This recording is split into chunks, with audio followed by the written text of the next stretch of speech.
नमस्कार प्यारे दोस्तों, स्वागत करता हूं एक बार पुनः आपके अपने पसंदीदा YouTube चैनल हमारी परीक्षा पर। एक और मुगल काल की अगली वीडियो लेकर आ गए हैं और थोड़ा सा इतिहास पर ज़्यादा ध्यान देकर चलेंगे क्योंकि पीईटी के परीक्षा में इतिहास बहुत ज़्यादा 10 नंबर का इतिहास पूछा जाना है। इतना तो ये समझो जितना मैथ 15 का लगभग पूछा जाना है, लेकिन 10 का अकेला इतिहास पूछा जाना है।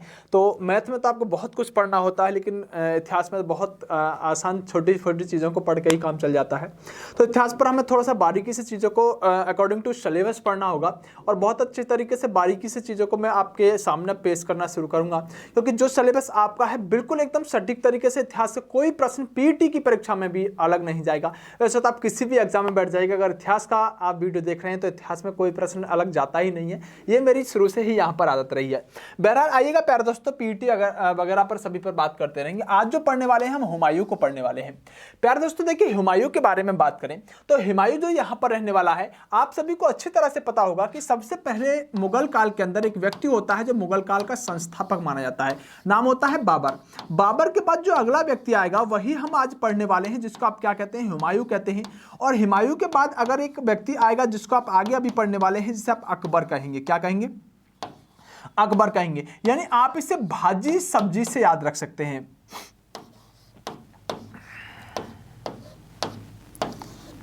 भाजी सब्जी से याद रख सकते हैं। यानी कि यहां पर इसके बाद क्या आएगा? जहांगीर आएगा, और जहांगीर के बाद क्या आएगा? शाहजहां आने का काम करेगा। क्या करेगा? शाहजहां आने का काम करेगा। इसी क्रम पर हम वैसे आगे बढ़ेंगे, आपको याद हो ही जाएगा। यानी कि BHAJI, उसके बाद सब्जी SAB, उसके बाद हम आगे पढ़ते ही जाएंगे। और यानी कि SA भाजी सब्जी, यानी ए से कौन हो जाएगा? औरंगजेब हो जाएगा। वैसे मैं इस क्रम को आपके आगे बताता रहूंगा, भाजी सब्जी की को बहुत अच्छी तरह से आप समझ पाएंगे, लेकिन बाबर को बहुत अच्छी तरह से समझा है। आज जो हमारा टॉपिक रहने वाला है वो हुमायूं रहने वाला है, और हुमायूं पर आखिरकार हम क्या क्या बात कर सकते हैं, इन्हीं सभी चीजों पर मैं आपके सामने बात करने के लिए आया हूं।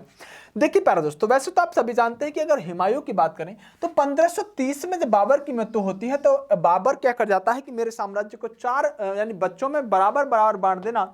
और जो हुमायूं है, जो हम कह सकते हैं हिंदाल, कामरान आदि हैं, अस्करी आदि, और हुमायूं खुद, ये सभी बच्चे अपने साम्राज्य को आपस में आधा आधा बांट लेते हैं। हुमायूं बांट देता है। लेकिन जो हुमायूं हम पढ़ेंगे, क्योंकि दिल्ली और आगरा पर किसको शासन मिला है? हुमायूं को मिला है। तो मुगल काल में अगला शासक हम किसे पढ़ेंगे? भारत का इतिहास पढ़ना है तो हम हुमायूं को पढ़ने का काम करेंगे। हुमायूं जो शासन करेगा 1530 से लेकर 1540 तक ये व्यक्ति गद्दी पर बैठेगा। उसके बाद 1555 से लेकर यह व्यक्ति 1556 तक गद्दी पर बैठेगा। लेकिन सर ये 1540 से 1555 तक का बीच का समय जो रहा है, इस समय क्या हुआ है? तो इस समय भारत के अंदर जो मुगल काल चल रहा है, इस मुगल काल के बीच में ही एक और वंश आ जाएगा जिसे आप सूर वंश के नाम से जानेंगे। किस नाम से? सूर वंश के नाम से जानेंगे। और जिसका संस्थापक ही कौन होगा? शेरशाह सूरी जिसका संस्थापक रहेगा। और 1540 से लेकर हुमायूं को एक युद्ध में यह व्यक्ति हराएगा। 2 युद्धों में हराएगा, एक युद्ध में फाइनली हरा देगा, एक युद्ध में यह कुछ साम्राज्य जीत लेगा। तो शेरशाह सूरी 1540 से लेकर 1545 तक दिल्ली की गद्दी पर बैठेगा।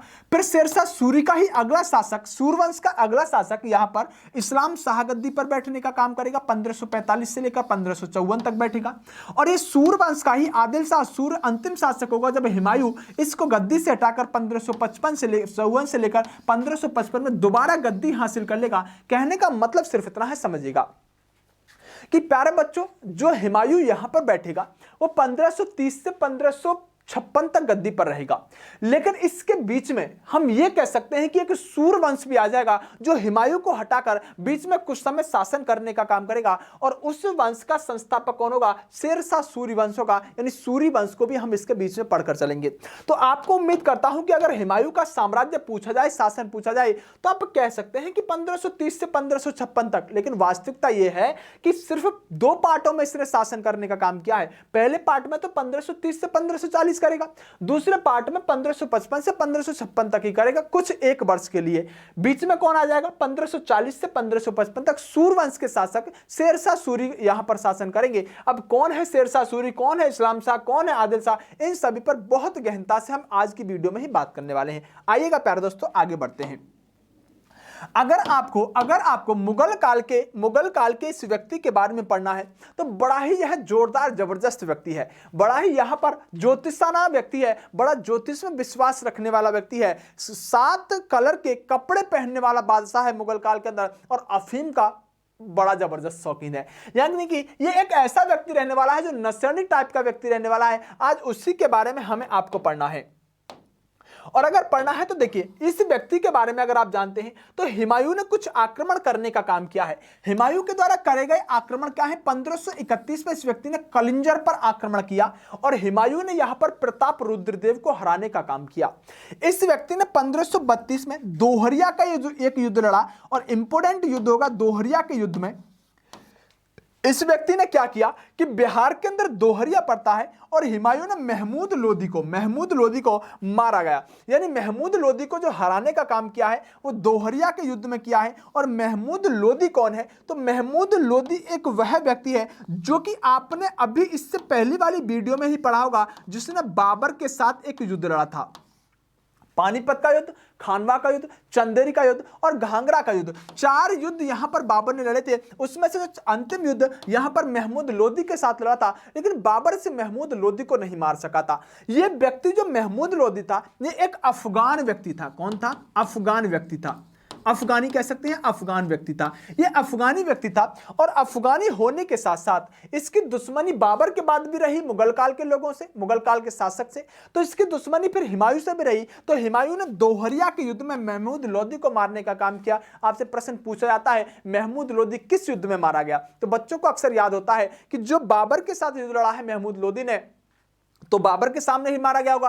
लेकिन महमूद लोदी दोहरिया के युद्ध में मारा गया है और दोहरिया के युद्ध में भी मारा जाने का मतलब है कि यह व्यक्ति हुमायूं के द्वारा मारा गया है। जरा समझने की कोशिश कीजिएगा प्यारे दोस्तों, जरा मेरी बात को, कि जब यहां पर हम हुमायूं के आक्रमणों को पढ़ते हैं तो हुमायूं के आक्रमणों में आप 1532 में एक आक्रमण पढ़ेंगे जो चुनार पर आक्रमण किया जाएगा। और चुनार पर एक व्यक्ति होगा शेरशाह सूरी। यहीं पर बात आ गई है शेरशाह सूरी के बारे में और शेरशाह सूरी से यहां पर संधि कर लेता है हुमायूं और यह समय होता है 1532 का। जरा बात करते हैं सर कौन है शेरशाह सूरी। आइएगा जरा मेरी बात को समझने की कोशिश कीजिएगा और बात करेंगे महमूद लोदी के बारे में भी और बात करेंगे अन्य चीजों के बारे में भी। देखिए, आपको अच्छी तरह से पता है कि जिस समय बाबर जिंदा था, बाबर हमेशा यहां पर बहुत ताकतवर व्यक्ति रहा था। बचपन से 7 वर्ष की उम्र में ही जो व्यक्ति तलवारबाजी युद्ध नीति में निपुण हो गया हो वो ताकतवर तो रहेगा ही रहेगा।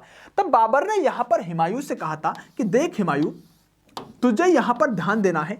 एक बार क्या हुआ कि ये शेरशाह सूरी जो है इसके बचपन का नाम हुआ करता था फरीद। क्या नाम हुआ करता था? इसके बचपन का नाम हुआ करता था फरीद। और इस फरीद से इस व्यक्ति को एक उपाधि दी जाती है जो उपाधि है शेर खां की। किसकी? शेर खां की। तो इस व्यक्ति के बारे में समझिएगा कि फरीद नाम शेरशाह का बचपन का नाम फरीद था और बचपन के नाम फरीद से इसको जाना गया शेर खां के नाम से। और शेर खां की उपाधि जो दी गई है, एक व्यक्ति है जिनका नाम है बहार खां लोहानी। क्या नाम है? बहार खां लोहानी। ये बहार खां लोहानी नाम के व्यक्ति शेरशाह सूरी को यहां पर यानी कि फरीद बचपन का नाम था और फरीद से यहां पर शेर खां की उपाधि कौन दे रहे हैं? बहार खां लोहानी दे रहे हैं। और जो बहार खां लोहानी है, इस बहार खां लोहानी की एक पत्नी है जिसका नाम है दूदू बेगम। क्या नाम है? दूदू बेगम। दूदू बेगम से शादी कर लेता है कौन? फरीद। दूदू बेगम से शादी कौन कर लेता है? फरीद कर लेता है। यह सारा का सारा कार्यक्रम किसने देखा है? सारा का सारा कार्यक्रम देखा है बाबर ने। बाबर कहता है कि ये जो फरीद नाम का लड़का है जो शेर खां की उपाधि बहार खां लोहानी से ले चुका है, उसकी बेगम दूदू बेगम से शादी भी कर चुका है। बाबर एक दिन हुमायूं को समझाने की कोशिश करता है कि जब यह व्यक्ति जो है, जो शेर खां है, यह व्यक्ति एक अभियान पर जाते हैं और अभियान पर जाने के साथ साथ सभी व्यक्ति क्या करते हैं कि जब अभियान जीत कर आते हैं तो जीत कर आने के बाद सभी व्यक्ति स्पून के साथ मांस यानी मीट खाने का काम कर रहे हैं। बाबर ने एक ऐसे बच्चे को देखा जो चाकू से मीट काटता है और चाकू पर मीट रखकर और चाकू से मीट खाने का काम करता है। बाबर समझ गया था यह व्यक्ति कोई सामान्य व्यक्ति नहीं है, यह व्यक्ति बहुत आगे जाने वाला व्यक्ति है। तब बाबर ने अपने बेटे हुमायूं को इस बात को समझाया कि हुमायूं देख, मैं तेरे को समझाने की कोशिश करता हूं कि ये जो शेर खां उर्फ फरीद उर्फ शेरशाह नाम का व्यक्ति है, एक ही व्यक्ति है, फरीद कहे शेरशाह कहें या शेर खां कहें, यह व्यक्ति जो है ये सामान्य व्यक्ति नहीं है, तू इससे थोड़ा सा संभल कर रही हो। तब यहां पर शेरशाह सूरी के जब बचपन में सिखा रहा था, समझा रहा था यहां पर हुमायूं को बाबर, तो हुमायूं ने कहा कि आप चिंता ना करें, मैं सब चीजों को देख लूंगा। लेकिन बाबर की तो कुछ समय बाद मृत्यु हो जाती है। जब बाबर की मृत्यु हो गई तो इस हुमायूं के यहां पर हम कह सकते हैं दो दुश्मन बन जाते हैं। एक व्यक्ति का नाम है बहादुर शाह, और ये बहादुर शाह जो है गुजरात आदि पर यहां पर शासन कर रहा था। कहां पर? गुजरात आदि पर यहां पर शासन कर रहा था। दूसरा व्यक्ति बन जाता है यही शेर खां। आप इसे शेर खां कह सकते हैं, फरीद कह सकते हैं, या शेरशाह सूरी कह सकते हैं। और शेर खां के साथ साथ आप समझने की कोशिश कीजिएगा कि जब शेर खां जो है ये अफगान व्यक्ति है और महमूद लोदी भी अफगानी व्यक्ति है, अफगानी दोनों हैं, तो इन दोनों ने मित्रता कर ली कि हम दोनों मिलकर मुगल काल के लोगों को पेलेंगे दबा के। हम दोनों अफगानी है, शेरशाह सूरी, शेर खां कह सकते हैं जिसे हम, और महमूद लोदी। तब इन्होंने यहां पर हुमायूं के साथ दुश्मनी करना सामान्य समझा, मतलब दुश्मनी हो ही गई। तब यहां पर क्या हुआ कि प्यारे दोस्तों, जो यहां पर ये हुमायूं है, हुमायूं ने एक बार अभियान चलाया इस बहादुर शाह पर, और बहादुर शाह पर अभियान चलाने के साथ ही बहादुर शाह को यहां पर हरा नहीं पाया हुमायूं।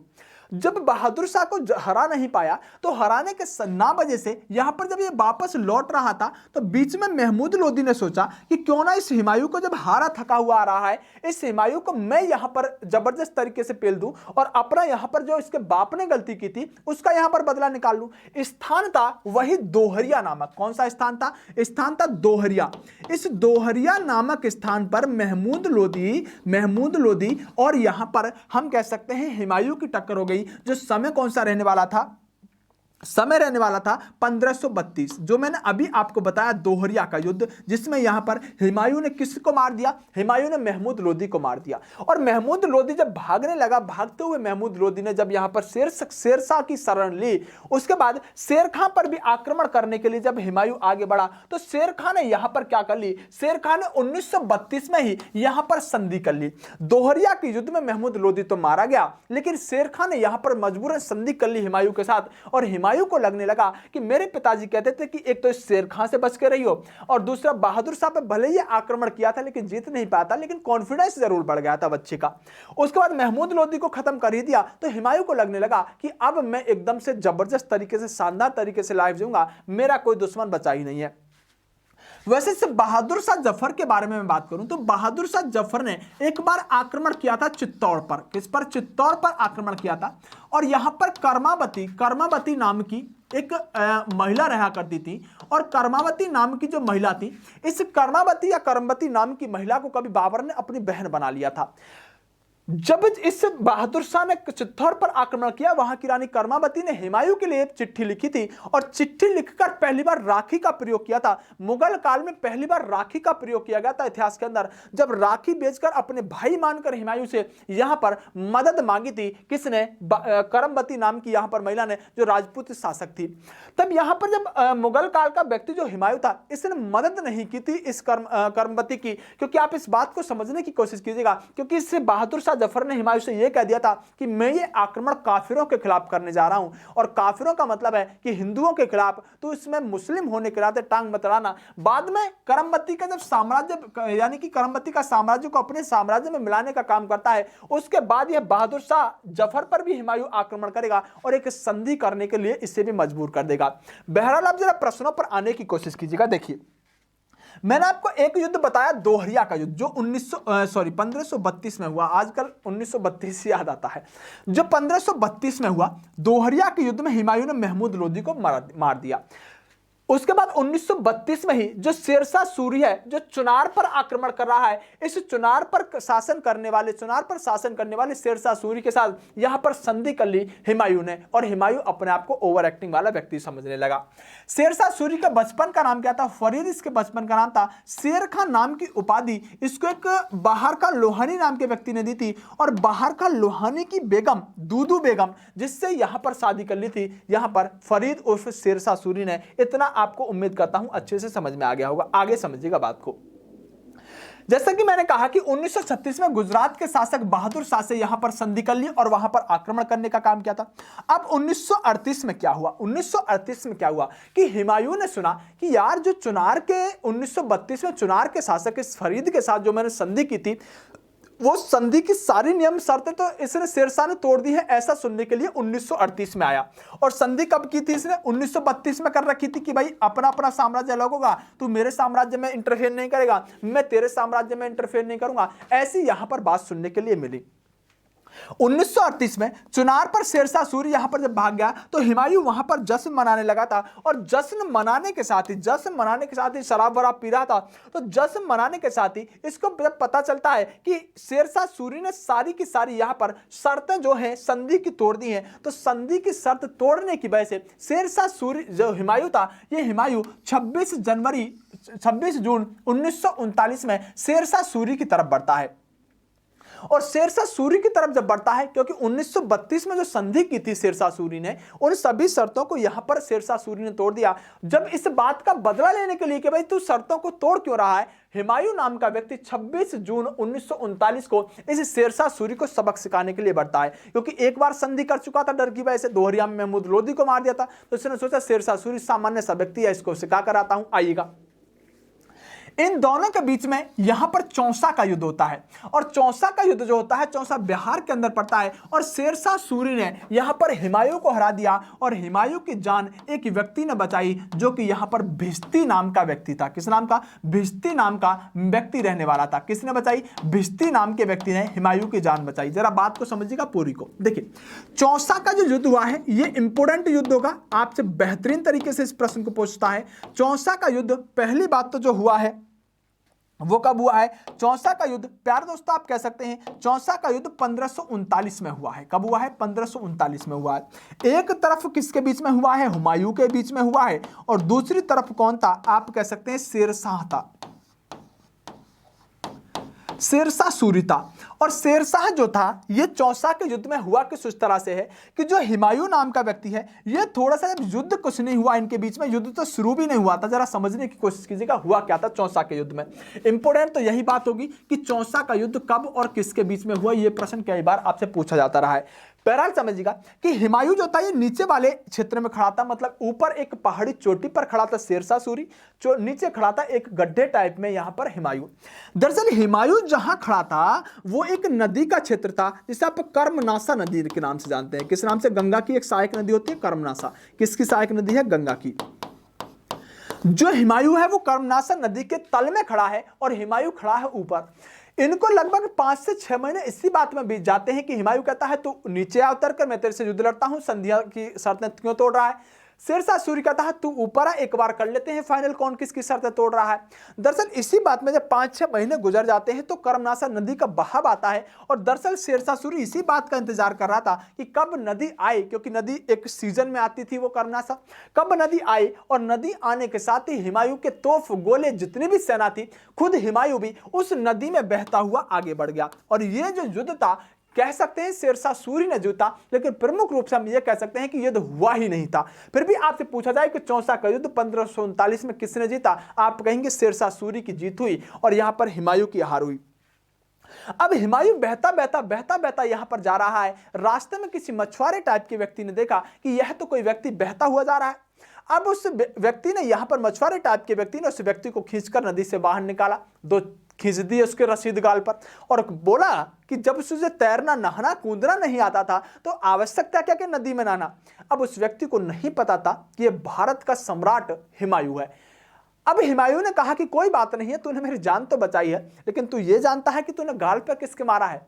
तो हुमायूं के जवाब दिया कि मुझे क्या पता, बस तुझे जान बचाई है तो मैंने तुझे समझाने की कोशिश कर दी। हुमायूं ने बताया कि मैं भारत का सम्राट, मेरा नाम हुमायूं है। इस व्यक्ति का जो नाम रहने वाला है, इस व्यक्ति के नाम आप कह सकते हैं भिश्ती भी कह सकते हैं, इस व्यक्ति को आप दूसरे नाम से भी जानते हैं, इस व्यक्ति को आप निजाम सिक्का भी कहते हैं। तो यह व्यक्ति जो था जिसने हुमायूं की जान बचाई थी, इस व्यक्ति का नाम भिश्ती उर्फ निजाम सिक्का था। और इस व्यक्ति ने जब जान बचाई, हुमायूं के गाल पर भी खींच दिए, तो हुमायूं ने कहा कि कोई बात नहीं है, तूने मेरी जान बचाई है, अगर मैं बादशाह दोबारा कभी बना तो बादशाह बनने के बाद मैं तुझे एक दिन का सुल्तान, एक दिन का बादशाह जरूर बनाऊंगा। इस भिश्ती ने कहा कि तेरे पास तो कुछ इस समय है नहीं ठिकाना, तो मुझे क्या बादशाह बनाएगा। दरअसल कुछ क्षेत्र अभी भी यहां पर चौसा के युद्ध में, कुछ क्षेत्र चौसा के युद्ध में हारने के बाद भी हुमायूं के पास बचा हुआ था, कुछ क्षेत्र गवा चुका था ये। उसके बाद यहां पर जो भिश्ती था, इसे जान बचाई, जान बचाने के बाद हुमायूं यहां पर वचन देता है कि मैं तुझे एक दिन का सुल्तान बनाऊंगा। आखिर आगे बात करेंगे क्या ये भी अनिल कपूर की तरह एक दिन का सुल्तान बन पाएगा, इस पर हम आगे बात करने वाले हैं। लेकिन यहां पर हुमायूं के साथ जो फाइनल युद्ध होगा वो शेरशाह सूरी का ये वाला युद्ध होगा। 2 युद्ध याद रखने हैं, एक 1539 का, एक 1540 का।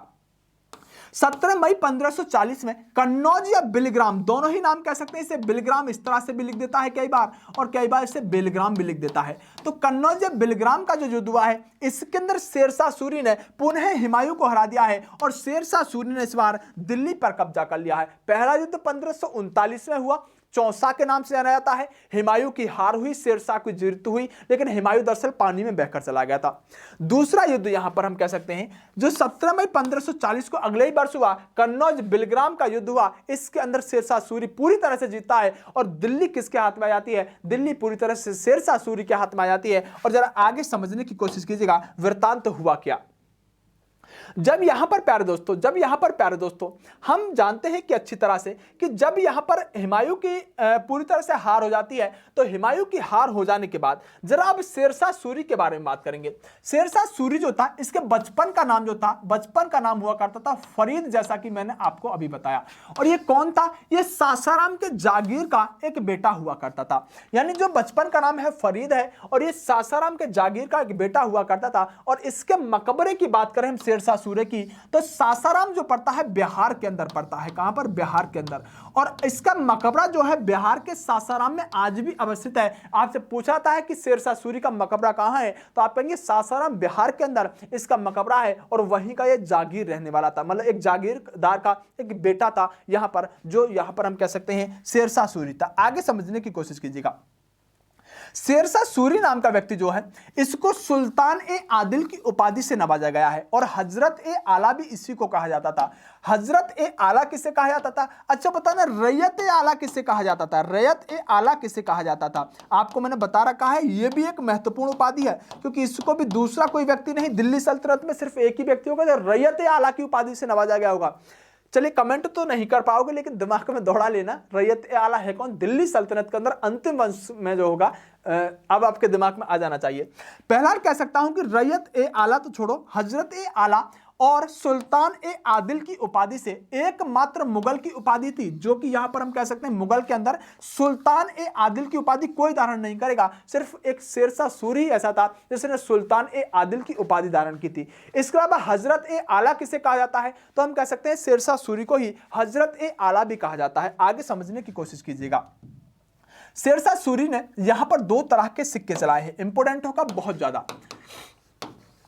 एक तो रुपया चलाया है, जो कि यहां पर किसका बना था? चांदी का बना हुआ था। एक दाम नामक सिक्का इसने चलाया, जो तांबे का बना हुआ था। दोनों ही प्रश्न आपसे पूछे जाते हैं, रुपया चांदी का और दाम जो था तांबे के बना हुआ था। ये शेरशाह सूरी के द्वारा चलाए गए सिक्के थे। शेरशाह सूरी ने जो बनवाने का काम किया है, जीटी रोड जो कलकत्ता से लाहौर या पेशावर तक था, इसको जीटी रोड का निर्माण किसने करवाया? शेरशाह सूरी ने करवाया। एक ओल्ड फोर्ट पड़ता है दिल्ली के अंदर, जो दिल्ली का चिड़ियाघर है उसके बराबर में ही पुराना किले जिसे आप कहते हैं, ये पुराना किला किसने बनवाया? शेरशाह सूरी ने बनवाया। सासाराम का मकबरा, मतलब जहां पर इसका मकबरा है, समाधि है, उसको बनवाने का काम किसने किया था? खुद शेरशाह सूरी ने किया था। तीन चीज आपसे हर परीक्षा में पूछे गए हैं, शेरशाह सूरी के द्वारा इन्हें बनवाने का काम किया गया था। आगे आइएगा। शेरशाह सूरी ने 1539 में एक आक्रमण किया बंगाल पर। किस पर? 1539 में बंगाल पर आक्रमण किया और वहां के आक्रमण के बाद, इस आक्रमण के बाद वहां पर 19 सरकारों में इस क्षेत्र को बांटने का काम किया गया था। आप सिर्फ इतना ध्यान रखिएगा कि बंगाल पर शेरशाह सूरी ने कब आक्रमण किया? 1539 में किया और 19 सरकारों में बांटने का काम उस क्षेत्र को बंगाल के अंदर शेरशाह सूरी ने कर दिया। यह प्रश्न भी आपको अपने माइंड के अंदर सेट करना होगा। आगे समझिएगा। 1541 में जब भी क्या होता है कि हुमायूं की शादी होती है, लेकिन इस बात को पहले हम बाद में समझेंगे। पहले आइएगा शेरशाह सूरी के बारे में ही समझेंगे। आइएगा 1542 में क्या किया? 1542 में यहां पर मालवा पर आक्रमण करने का काम करता है शेरशाह सूरी। और 15 अक्टूबर को, इसको भी हम बाद में समझेंगे, मैं एक कहानी के माध्यम से सिखाऊंगा। पहले आप समझिएगा, पहले आक्रमण हम शेरशाह सूरी के पढ़ने वाले हैं। शेरशाह सूरी ने यहां पर क्या किया? शेरशाह सूरी ने 1543 से रायसीन पर आक्रमण किया, 1544 से मारवाड़ पर आक्रमण किया और 1545 का कलिंजर का जो आक्रमण था, यह आक्रमण शेरशाह सूरी का अंतिम आक्रमण था और यह आक्रमण आपसे पूछा जाता है। दरअसल शेरशाह सूरी की इस आक्रमण को करते समय ही मृत्यु हो जाएगी, क्योंकि शेरशाह सूरी एक अग्नेय अस्त्र चला रहा था जिसका नाम हुआ करता था उक्का। क्या नाम था, उक्का नामक एक अग्नि शस्त्र चला रहा था। गोला दीवार जैसे ही छोड़ता है, गोला दीवार में लग के इसी के पास गिर जाता है और कलिंजर के आक्रमण के समय शेरशाह सूरी की मृत्यु हो जाती है। कलिंजर के आक्रमण के समय इस शेरशाह सूरी की मृत्यु हो जाती है। इसलिए शेरशाह सूरी का अंतिम आक्रमण जिसमें शेरशाह सूरी की मृत्यु हो गई वो कौन सा था, आप कहेंगे कलिंजर का आक्रमण रहने वाला था। तो शेरशाह सूरी से बनवाई गई चीज, शेरशाह सूरी के द्वारा चलाए गए सिक्के और शेरशाह सूरी का अंतिम आक्रमण आपके दिमाग में सेट होना चाहिए। जरा बात करते हैं आखिरकार यहां पर हुमायूं के बारे में। देखो, जब हुमायूं यहां पर हम कह सकते हैं कि पहला जो दूसरा जो युद्ध हुआ है जिसके अंदर आप बेलग्राम का युद्ध जिसे आप कहते हैं, उसमें हुमायूं पूरी तरह से हार जाता है। तो हुमायूं एक जगह जाता है जिसे आप राजस्थान कह सकते हैं, और राजस्थान के अंदर आप कह सकते हैं अमरकोट। राजस्थान के अमरकोट में जाता है शरण लेकर, और ये राजपूत व्यक्ति होते हैं यहां पर एक, जिनका नाम होता है वीरसाल। इन वीरसाल से यहां पर मदद मांगता है और कहता है मुझे अपने दरबार में रख लीजिएगा और मैं अपना साम्राज्य कभी वापस ले लूंगा तो दिल्ली चला जाऊंगा। इन्होंने कहा कि कोई बात नहीं, तो हमारे दरबार में आराम से रहे, कोई समस्या नहीं है। तो हुमायूं दूसरा युद्ध हारने के बाद, जो 1540 का कन्नौज का युद्ध हुआ था, उसको हारने के बाद यहां पर राजा वीरसाल के यहां पर अमरकोट में चला जाता है। दरअसल हम कह सकते हैं कि उस समय जहां अमरकोट है, उस अमरकोट के जो राजा वीरसाल का दरबार था, उस दरबार के बराबर में ही एक प्यारे दोस्तों मस्जिद रहती थी। उस मस्जिद के अंदर एक मौलवी रहते थे। उस मौलवी की एक बेटी थी, और जो बेटी थी वो कौन थी उसके बारे में हम बात करेंगे, लेकिन बेटी का नाम था हमीदो बानो बेगम। क्या नाम था, हमीदो बानो बेगम। यानी कि उस मस्जिद के अंदर एक मौलवी थे, और वो जो मौलवी थे वो हुमायूं के जो भाई हुआ है हिंदाल, उस हिंदाल के गुरु की बेटी थी हमीदो बानो बेगम। दोबारा समझिएगा बात को कि हुमायूं के एक भाई है जिसका नाम है हिंदाल। हिंदाल के एक गुरु हैं जो अमरकोट के बराबर की मस्जिद में रहते हैं, और हिंदाल के गुरु की एक बेटी है जिसका नाम है हमीदो बानो बेगम। ये हुमायूं नाम के महाशय जो हैं, ये क्या करते हैं, हुमायूं नाम के महाशय दरअसल इस हमीदो बानो बेगम जिनकी उम्र की बात करें तो 13 वर्ष की इनकी उम्र हुआ करती थी। और अगर आप बात करें हुमायूं के बारे में, तो हुमायूं का जो जन्म हुआ है 6 मार्च को हुआ है। कब, 6 मार्च 1508 को हुमायूं का जन्म हुआ है। 6 मार्च 1508 को हुमायूं का जन्म हुआ है, और 1508 से आप लगा लीजिएगा 1541 तक यह है हुमायूं जी की उम्र, और हमीदो बानो बेगम की है यहाँ पर 13 वर्ष उम्र। और ये दोनों आपस में प्रेम प्रसंग कर जाते हैं, हमीदो बानो बेगम और हुमायूं। अंत में चलकर राजा वीरसाल और हिंदाल जो इसका हुमायूं का भाई है, इन दोनों की मदद से इन दोनों की होती है शादी। तब आप जानेंगे कि हमीदो बानो बेगम और हुमायूं की जो शादी होगी, इनसे ही पैदा होने वाला जो बेटा होगा उसी का नाम होगा अकबर। उसी का नाम क्या होगा, अकबर। आप ध्यान रखेंगे कि 1541 में हुमायूं की शादी किसके साथ हुई है, हमीदो बानो बेगम से हुई है, और इसके भाई के गुरु की बेटी थी। भाई का नाम क्या था हुमायूं के, हुमायूं के भाई का नाम था हिंदाल, और हिंदाल के गुरु की बेटी थी हमीदो बानो बेगम। और 13 साल की उम्र में ये व्यक्ति यहां पर उम्र, अब मैं आपको क्या निकाल कर बताऊं, आप खुद ही देख लीजिएगा। 1508 6 मार्च से लेकर और 1541 में इस व्यक्ति का शादी हुई है, कितनी उम्र में अंतर रहा होगा। उसके बाद आप ध्यान रखेंगे प्रश्न क्या पूछा जाएगा कि अकबर का जन्म कहां पर हुआ। आपसे ऐसा प्रश्न पूछा जाएगा, इसलिए मैं इस पूरी कहानी को बताता हूं। अकबर का जो जन्म हुआ है वह अमरकोट के अंदर हुआ है, राजा वीरसाल के यहां पर हुआ है। अकबर का जन्म किससे हुआ है, हमीदो बानो बेगम से हुआ है। हमीदो बानो बेगम कौन थी, हुमायूं के भाई हिंदाल के गुरु की बेटी थी हमीदो बानो बेगम। उसके बाद प्यारे दोस्तों आप समझने की कोशिश कीजिएगा, जब हुमायूं की यहां पर शादी हो जाती है, शादी होने के बाद 15 अक्टूबर 1542 को अकबर का जन्म कहां हुआ है, अमरकोट में हुआ है, और वीरसाल के यहां पर हुआ है। यह हमीदो बानो बेगम से ही है। यानी कि ये हमीदो, दरअसल मैंने लिख रखा था ये कुछ दूसरी तरीका से कि ये हमीदो बानो बेगम से ही है, अब टाइपिस्ट ने भी उसी तरह से लिख दिया ये हमीदो बानो बेगम। आप इस तरह समझ लीजिएगा, ये हमीदो बानो बेगम की संतान था। किसकी, हमीदो बानो बेगम की संतान था। चलिए इसको आप समझ लीजिएगा, ठीक है। चलिए, तो हमीदो बानो बेगम का ही पुत्र था जो कि यहां पर पैदा हुआ था, इस बात को आप समझ गए होंगे। आगे प्यारे दोस्तों हम अगर आगे बात करें तो देखिए इसके बाद हम हुमायूं के उन आक्रमणों को देखेंगे जब हुमायूं ने सत्ता अपनाने की कोशिश की, आप कह सकते हैं यहां पर 1555 में एक युद्ध हुआ, मच्छीवाड़ा का युद्ध। और मच्छीवाड़ा का जो युद्ध था, ये मच्छीवाड़ा का युद्ध में हुमायूं ने हैबत खां और कतार खां को हराने का काम किया। ये कतार खां और हैबत खां कौन थे? आदिल शाह सूर के सेनापति रहने वाले थे।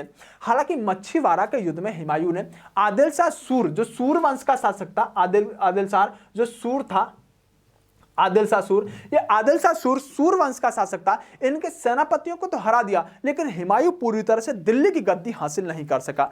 आपसे प्रश्न पूछा जाएगा कि हुमायूं किस युद्ध के बाद दिल्ली की गद्दी पुनः प्राप्त कर लेता है? तो 22 जून 1555 को सरहिंद के युद्ध में हुमायूं ने आदिल शाह सूर को ही खुद हराया। और आदिल शाह सूर को हराने के बाद एक बार पुनः दिल्ली प्राप्त कर लेता है। यह इंपोर्टेंट प्रश्न आपके लिए रहने वाला है। प्रश्न ऐसे पूछेगा कि किस आक्रमण के बाद, क्योंकि देखो जब 1540 का बिलग्राम या कन्नौज का युद्ध हुआ, उसमें हुमायूं की गद्दी तो जा चुकी थी, और हुमायूं की गद्दी जाने के साथ साथ यह व्यक्ति जो था, यह आदिल शाह सूर को दोबारा 1555 में हराता है। दोबारा का मतलब कि गद्दी प्राप्त करने के लिए हराता है, और फिर सरहिंद के युद्ध में यह दोबारा से दिल्ली गद्दी को प्राप्त करता है। लेकिन ध्यान रखेंगे प्रमुख रूप से, इसके बीच में यह अपने भाइयों से दुश्मनी पाल लेता है, क्योंकि यहां पर एक व्यक्ति है फारस का व्यक्ति, और फारस का व्यक्ति इस हुमायूं से कहता है कि अगर तुझे दिल्ली दोबारा चाहिए तो मैं रास्ता तो बता सकता हूं, लेकिन तुझे एक काम करना पड़ेगा। ये कहता है क्या काम करने पड़ेगा? उस फारस के व्यक्ति ने इससे कहा कि तुझे सिया धर्म को अपनाना होगा। सुन्नी मुसलमान था हुमायूं, तो सिया धर्म को अपनाता है, और प्रश्न पूछा जाता है कौन सा मुगल बादशाह ऐसा था जो सुन्नी से सिया बनने का काम करेगा? हुमायूं ने सुन्नी से सिया बनने का काम किया है, और उस फारस के व्यक्ति को काबुल और कांधार दे देता है, और इसी बंटवारे के बीच में अपने भाइयों से भी दुश्मनी मोल ले लेता है। और दुश्मनी मोल लेने के बाद जो फारस का व्यक्ति होगा, इसको यहां पर बैरम खां देने की कोशिश करेगा, मतलब बैरम खां को देगा। और बैरम खां ऐसे समझो जो अकबर का संरक्षक आगे चलकर बनेगा। तो बैरम खां को किससे लिया है हुमायूं ने? फारस के एक व्यक्ति से लिया है, और बदले में उसको क्या दिया था? काबुल और कांधार देने का काम किया था। लेकिन बैरम खां की मदद से ये 2 युद्ध जीतेगा, और बैरम खां की मदद से 2 युद्ध जीतने के बाद पुनः दिल्ली की गद्दी पर बैठने का काम हुमायूं करेगा।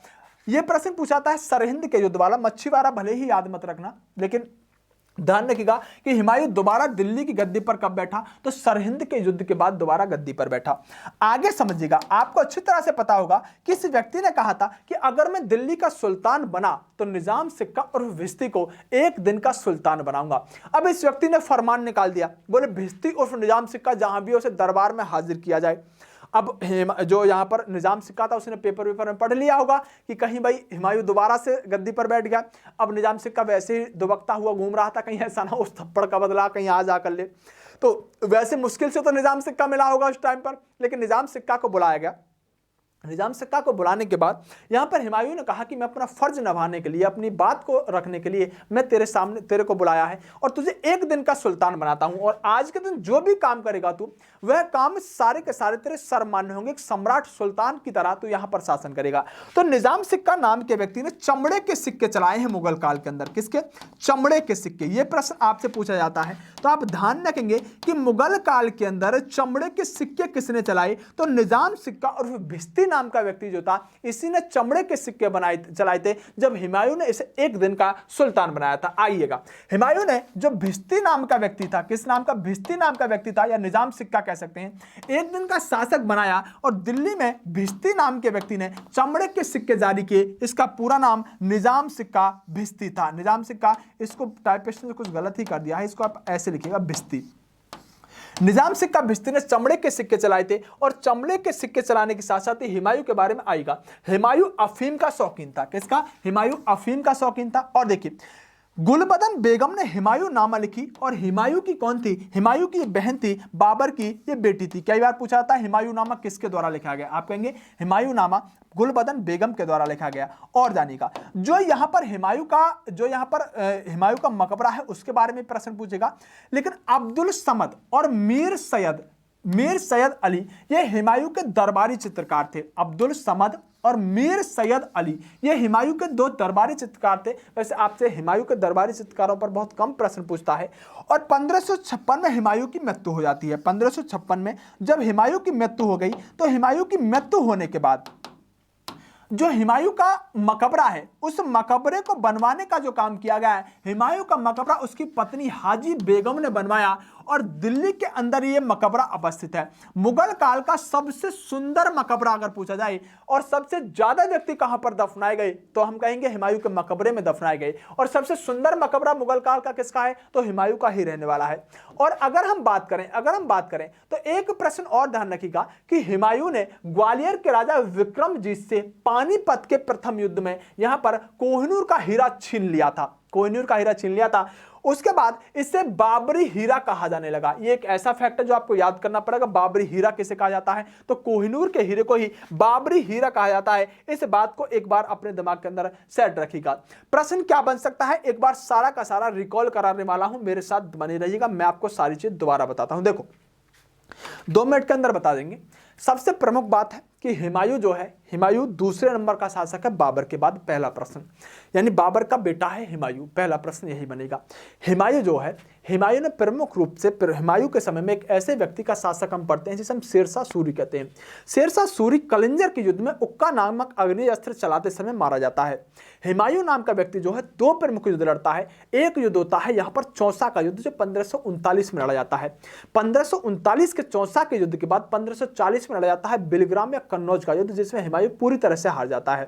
पहले वाले युद्ध में भिस्ती नामक व्यक्ति इस हुमायूं की जान को बचाता है, जिसे एक दिन का सुल्तान बनाने की कसम यहां पर हुमायूं खा लेता है।